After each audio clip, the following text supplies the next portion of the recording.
Hey, what's going on everyone? MiloLink here. So, I just wanted to make a video on adapting.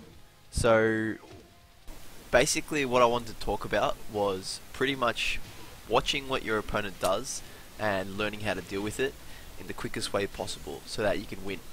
So, the first thing that I wanted to mention was watching everything your opponent does. So, basically what you want to do, you want to at least use the first round minimum just to see how your opponent how they play, so like which moves they use and in which situations. So for example, like if you do a plus frame low, do they retaliate, do they block, do they try to sidestep and launch?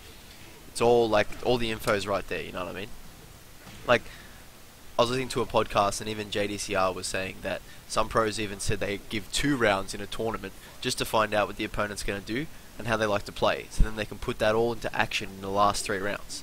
So you can do that here for sure. And I mean, online, like, I think a lot more patterns would happen than in the offline scene, but that's just speculation. So one thing that I like to do that you can always do is use moves to see how the opponent reacts rather than just trying to land the hit. So for example, if you see here in this clip, I use Ganryu's down forward 3. I use it because it's a good low, and if it hits, it hits.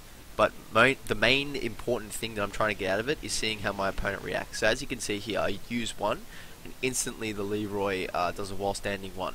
Now I know that I'm +5, so I can backdash here and actually launch, which I actually put into action straight after.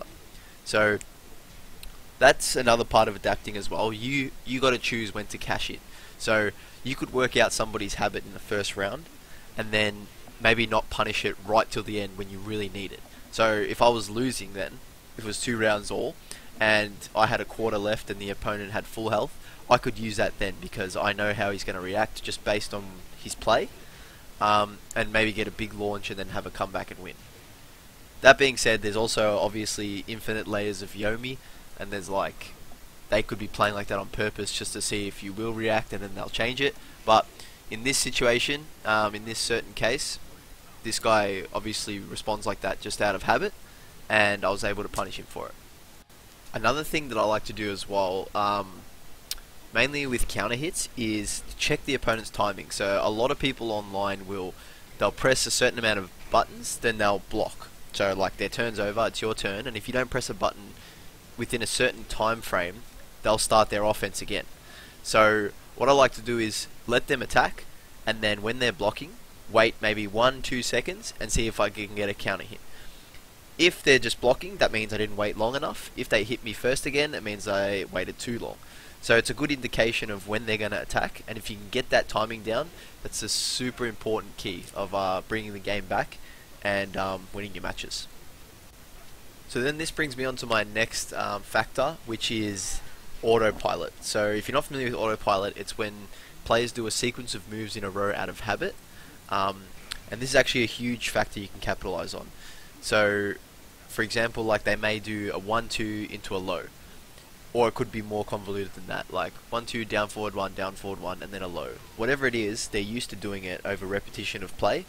Obviously at higher ranks it's going to be more disguised and veiled, but like I said before, there is still a pattern, and if the opponent isn't pretty much watching what they're doing just like you're watching what they're doing, they will autopilot and they will slip up, and you can capitalize on that. This then goes hand in hand with what we call conditioning, which I'll cover in my next video. But for now, we'll stick to adapting. So the last thing I wanted to bring up was round starts. So round starts are super important to watch out for, as the beginning of a round is like where anyone can start their momentum. So you'll see what they like to do, because most people have a very similar round start every time. Maybe they'll have a bit of variation depending on how the match is going, but you know, for example, a safe player will always backdash. An offensive player will try, you know, a high crush sweep or a quick counter hit just to start off the match, so that they can be they can have the momentum and have the tide of the match in their favor already as soon as the match starts. So yeah, round starts are super important to watch out for, and you can do things based off what they do. So for example, if they're always going to backdash, even if they are a safe player, say they don't throw anything out, you can dash in and do a hell sweep or something like that, something unexpected, you know. Dash in and then do a plus frame move. if they're gonna backdash every time, you can actually make them pay no matter what it is. So, alright guys, I don't want to make this video too long, even though we can talk about this for a very long time. But let me know if you guys enjoyed this video, and look forward to more videos like this in the future. Take it easy for now, guys. Peace. Oh my god! Under the meat!